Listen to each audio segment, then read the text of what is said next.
막판에 좀 분위기가 달라질까 약간은 좀 기대를 했는데요. 역시나 지수가 쉽게 힘을 내지 못하고 있습니다.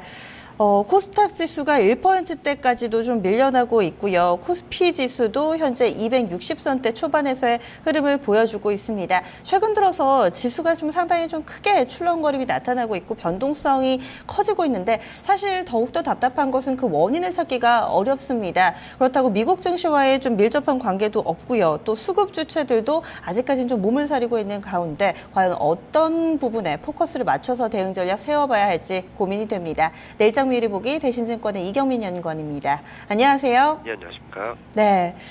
장이 정말 갈피를 잡을 수가 없는 것 같습니다. 내일장은 포커스를 좀 어디다 맞춰봐야 될까요?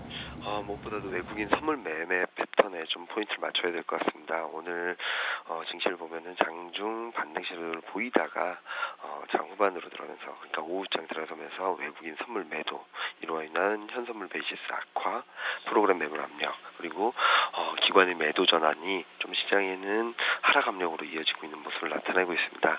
결론적으로 액도둑 장세가 지속되고 있는 흐름인데요. 이렇다 보니까 대형주, 특히 최근 안 좋았던 수출 지표 영향으로 대형 수출주들이 급락세를 이어가고 있고, 이로 인해 2060선마저 위협받는 상황이라 볼 수 있겠습니다. 따라서 장중 흐름에 있어서는, 그리고 장 흐름을 가늠하는 데 있어서는 외국인 선물 매매 패턴을 한번 꾸준히 체크하는 것이 필요하지 않나 생각을 하고 있습니다. 네, 외국인 오늘도 현물에서 사지만 선물 쪽에서 매도 물량 출회되는데 이 부분이 투자 심리 악화의 원인으로 좀 보고 계신데요. 외국인이 선물 쪽에서 이렇게 최근에 좀 매도 공세를 이어가는 원인이 좀 특별하게 있을까요? 그동안 지난 12월 만기 이후 외국인 선물 매수세는 한 5만 9천 계약 정도 유입되었습니다. 과거 패턴을 감안해 봤을 때 다소 과도한 순매수 영역이었다고 볼 수 있겠는데요. 그렇다 보니까 차익 실현 욕구가 더 커지겠죠. 그런 부분들에 있어서 좀 선물 시장에서의 변동성을 자극하고 있는 것으로 판단을 하고 있고요. 특히 다음 주에는 쿼드러플 위칭데이가 예정돼 있습니다. 그만큼 선물을 청산을 하든지 아니면 다음 물로 롤오버 하든지 이런 의사결정을 내려야 되는 상황에서 좀 차익 실현 욕구도 일정 부분 더 확대되고 있는 것이 아닌가 생각을 하고 있습니다.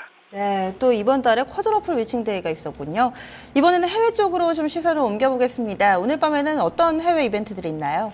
오늘 밤 이슈, 중요 경제 지표들이나 그런 것들을 한번 찾아보면은, 일단 22 통화정책회의가 있습니다. 어떤 코멘트가 나올 것으로, 또는 추가적인 양적 완화를 확대할 것으로 기대하기는 좀 어렵지만 심리적인 안정감을 줄 수 있는 부분이 아닌가라는 생각을 하고 있고요. 그리고 미국 ADP 취업자 변동수, 그러니까 금요일날 예정된 고용지표를 가늠할 수 있는 경제지표 발표가 예정되는데 전월 16만 9천 명보다는 좀 개선된 20만 명을 예상하고 있습니다. 그리고 또 주목할 변수는 5월 ISM 비제조업 지수입니다. 5월달 지표로서는 좀 빨리 발표되는 심리지표라는 점에 있어서 투자 심리, 경제지표를 바라보는 심리를 가늠할 수 있지 않을까 생각을 하고 있습니다. 네, 그럼 마지막으로 내일장에서는 좀 반등 이뤄줄까요? 어떻게 예상하세요? 좀처럼 반등을 예상하기는 어려운 상황입니다. 기술적 분석 측면에서 본다 하더라도 오늘 60일 이동 평균선, 보통 수급선이라 불리죠.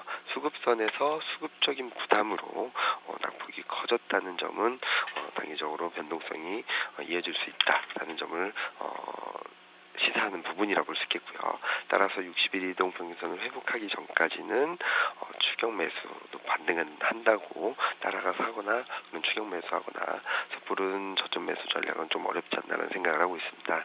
따라서 단기 급락으로 인한 변동성 완화 과정이 1차적으로 선행돼야 될 것으로 보고 있고요. 이런 변동성 완화 과정의 단기 지지선으로 볼 수 있는 부분은 2050포인트가 될 수 있습니다. 네, 말씀 고맙습니다. 네, 감사합니다. 네.